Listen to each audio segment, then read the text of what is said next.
नमस्ते बिटिया, हमेशा खुश रहो बिटिया। This is JVN Professor Dr. Anil Kumar Wangani, HOD Department of Repertory. I welcome you all at 1 p.m. class on digital version 2 JVW platform, which is the best woman university in India.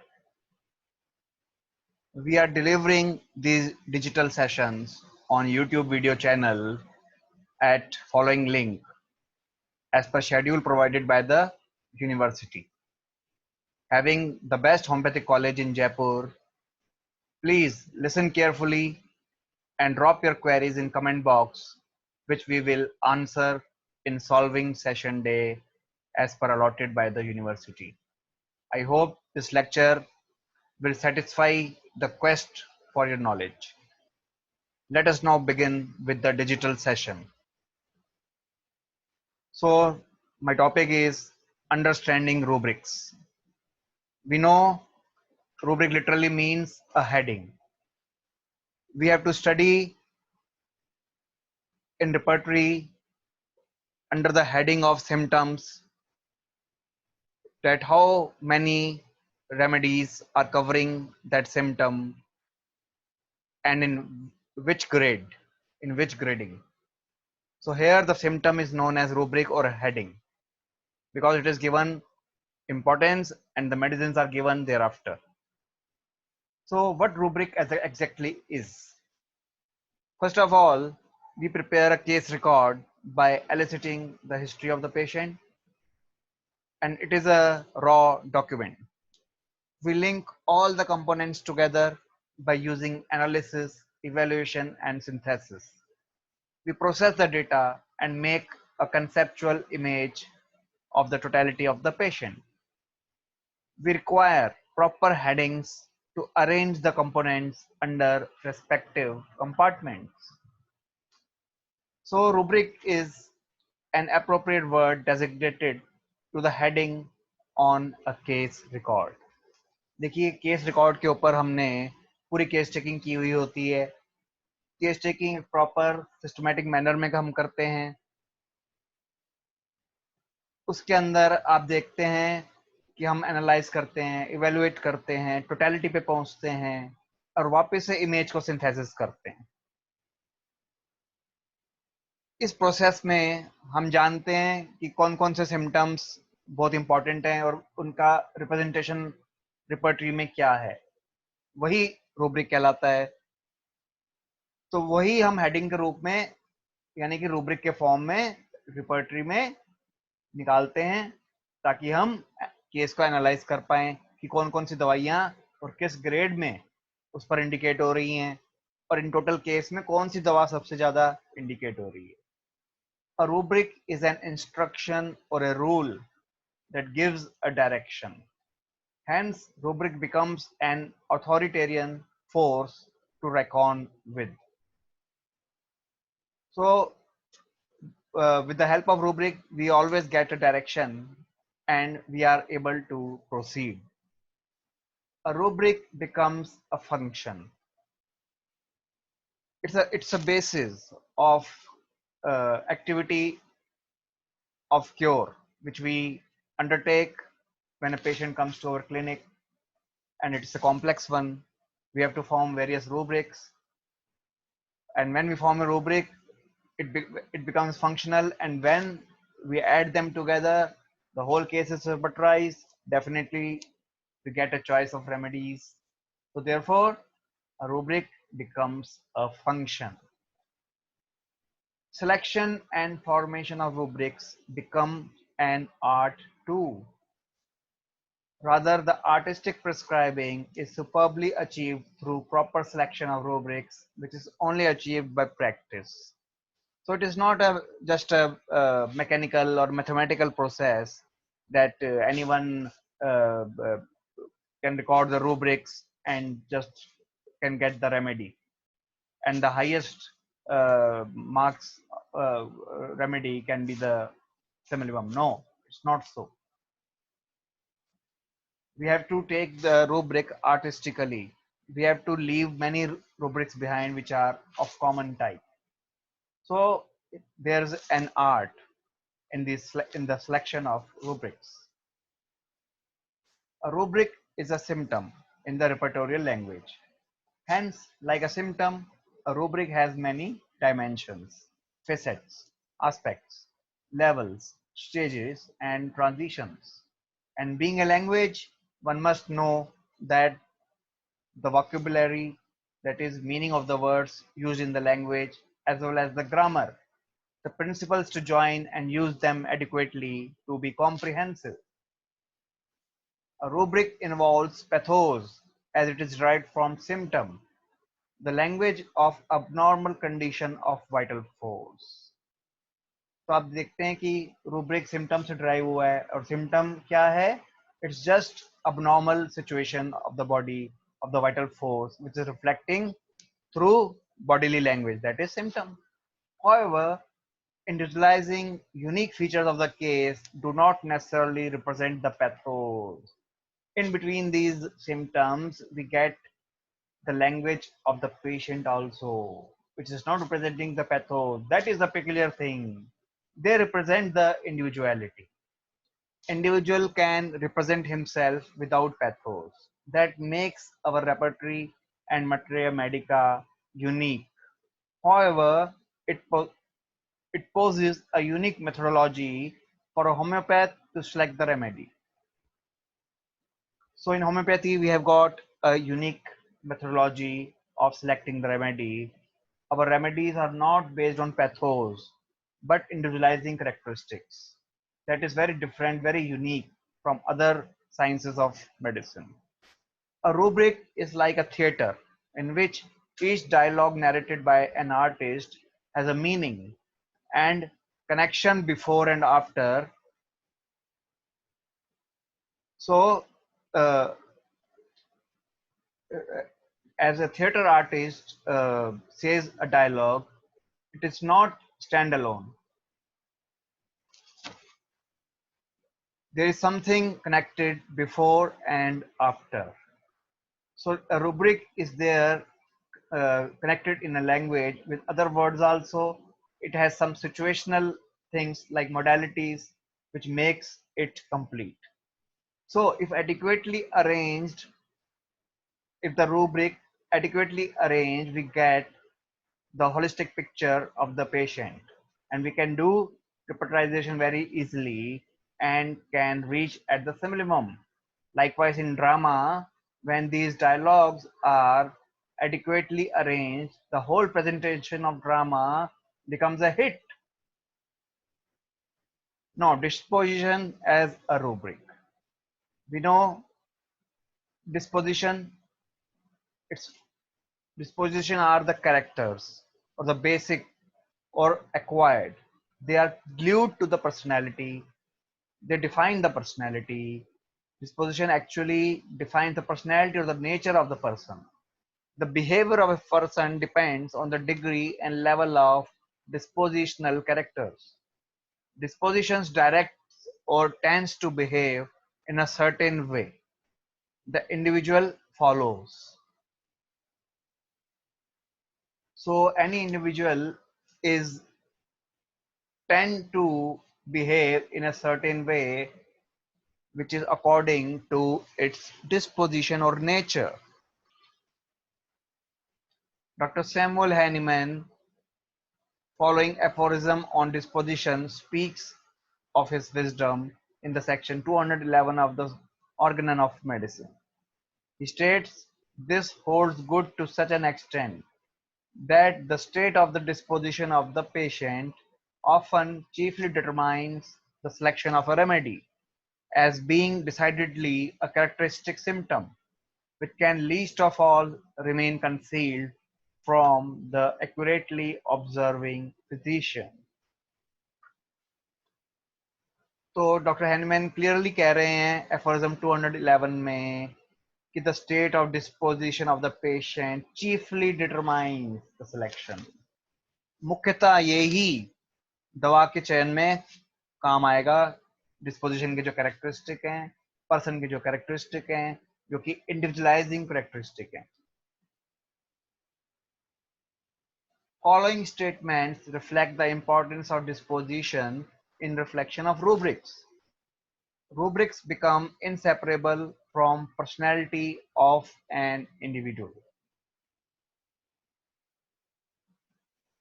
So these rubrics, which are reflection of the symptom, and the symptom is reflection of vital force which is having some suffering, is mixed. The symptoms are mixed with the symptoms of personality.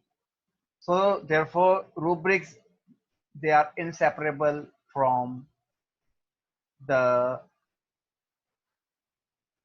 symptoms of personality or of an individual. Rubrics open up the gate to enter into deep recess of mind and in the body too. Rubrics define the finer shades of the personality.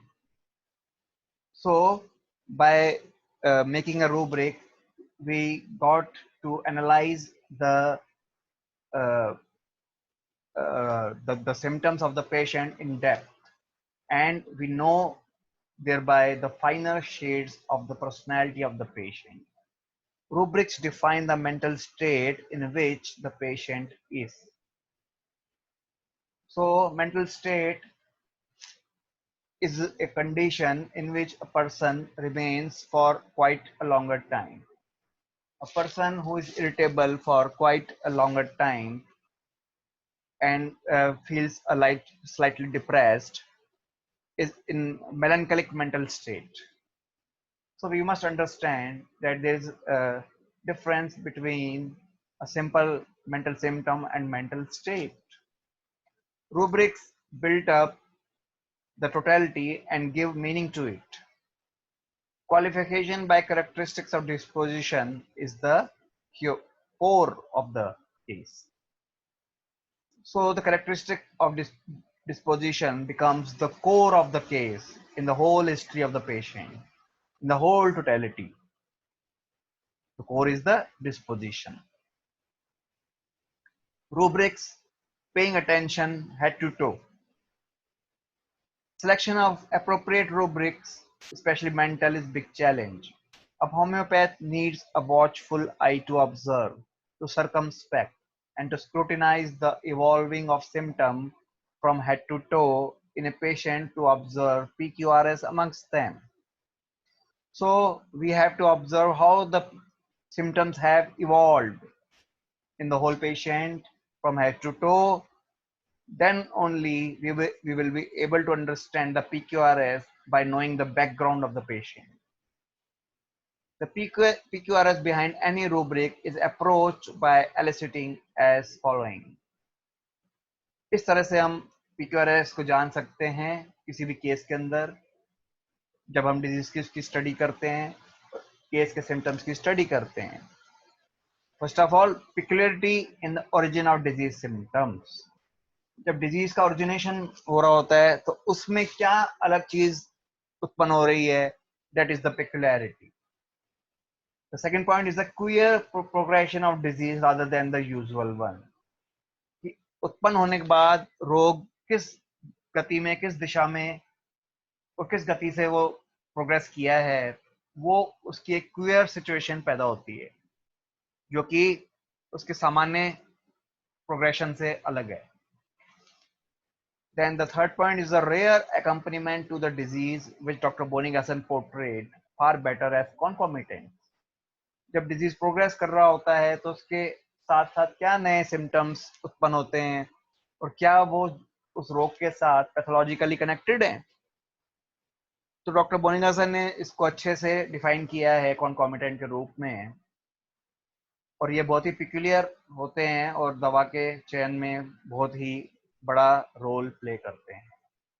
And the fourth point is the strange outcome of disease, the sequelae of unusual type. जब रोग शरीर पे से पास हो जाता है तो वो क्या तकलीफें छोड़ जाता है, that is the sequelae, and that can be strange outcome sometimes, which is not seen ever before. So that becomes the peculiar. The repertory is like an ocean full of distractions and we all have to navigate to reach our harbor. A homeopath a great deal of needs a great deal of attention, which can be of different types like sustained, selective, alerting, orienting, and above all managing attention. And they are all beyond our conscious vigilance. हमें नहीं पता हम इसको कैसे apply कर रहे होते हैं, लेकिन हमारे अटेंशन के भी 5 एस्पेक्ट्स हैं जो कि हमें काम आते हैं जब हम किसी केस को वर्कआउट करते हैं, रूब्रिक्स का फॉर्मेशन करते हैं. And it can be only attained by continual practice. So they make collectively a supple tool that embeds within countless and subtle faculties such as. तो ये जो हमारे अटेंशन के जो 5 टूल्स हैं वो हमारी अन्य फैकल्टीज से भी इंटरेक्ट करते हैं, जैसे कि comprehension, memory, learning, sensing how we feel and why we feel such for certain things. If these faculties are stunted, our performance becomes poor. तो अटेंशन प्राइमरली तो देखिए हमारी परफॉर्मेंस को अफेक्ट करता ही है, लेकिन सेकेंडरली कुछ फैकल्टीज हैं जैसे comprehension, memory, learning, sensing how we feel and why we feel. These 5 things, they are based again on attention secondarily. So these are also stunted if our attention is poor. So here I have given these things in a table form. Here are the types of attention: sustained, selective, alerting, orienting, and managing. And here are the other faculties which are secondarily dependent on our attention. They are comprehension, memory, learning, sensing, understanding how and why. Many times our selection of rubrics is not exact. It is gross unfit and we get misdirected. This is all because of lack of attention and comprehension. The real sickness of the patient is different and we target something different which is dissimilar, which becomes discordant. तो अगर हम अपना target को पहचान नहीं पाएंगे तो हम डेफिनेटली उसको मिस कर जाएंगे. We would select a dissimilar remedy. A homeopath requires panoramic awareness, not of his own subjectivity, but of the patient's own. Homeopath को पैनोरामिक यानी एक बहुत ही ब्रॉड वे में पता होना चाहिए, खुद की पर्सनैलिटी की कैरेक्टरिस्टिक्स को पता होनी चाहिए, as well as in depth patient की पर्सनैलिटी की कैरेक्टरिस्टिक्स भी उसको पढ़ने आनी चाहिए.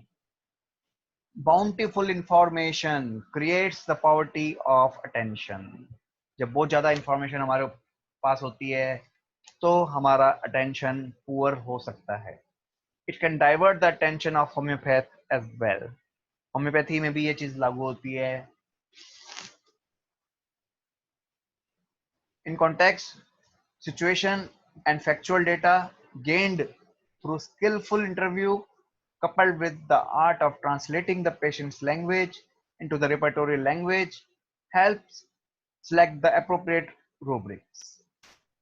So when we get this factual data and we get this data through skillful interview, then when it is coupled with the art of translating the patient's language into repertorial language, then only we are able to get the appropriate rubrics. We have to command over language and there is no alternative of it. In the next lecture, we will study certain rubrics with examples to understand above discussed theory about rubrics. So at the end of this session, I would like to give you an assignment, which is a type of subjective question. And the question is, why understanding of rubrics is important for reaching at the simillimum, especially in the complex cases. तो क्यों rubrics का समझना जरूरी है सिमिलम तक पहुंचने के लिए, खासकर की कॉम्प्लेक्स केसेस में? इसका जवाब आपको देना है आधे घंटे के अंदर लिख के, और 10 मार्क्स इसके लिए अलॉटेड हैं. Hope your quest for knowledge is satisfied with this lecture. In case there is any doubt, please drop your queries in the comment box, which we will answer in the problem solving session on the day allotted by the university. So thank you all for careful listening. Take care. See you again.